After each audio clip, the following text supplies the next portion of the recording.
जनाब बिल्कुल ठीक। कैसे हैं सर आप? ठीक है। तबीयत कैसी है? बिल्कुल ठीक। पीटीआई में आने के हमने कब छोड़ी थी? एक छोटे से ब्रेक लिया था ना आपने। कोई ब्रेक नहीं लिया।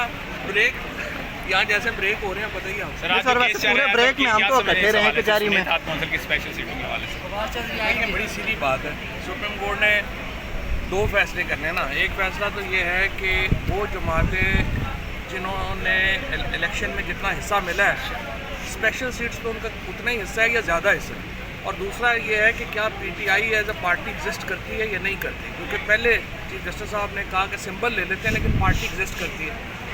मेरे ख्याल में ये सारी सीटें पीटीआई को मिलनी चाहिए। सुन्नी इत्तेहाद तो कोई ऐसी वो ग्रुप नहीं है ना कि जिसको है, पीटीआई है, पीटीआई को मिलनी चाहिए। लोगों ने पीटीआई को वोट दिया है और इसको तस्लीम करके चलना चाहिए। रखते भी हैं, इलेक्शन होते हैं तो रखते हो जाता है। आज पाकिस्तान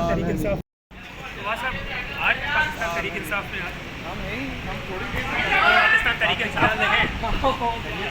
वो उधर शॉट बना लो। एक मिनट फात साहब कैमरों में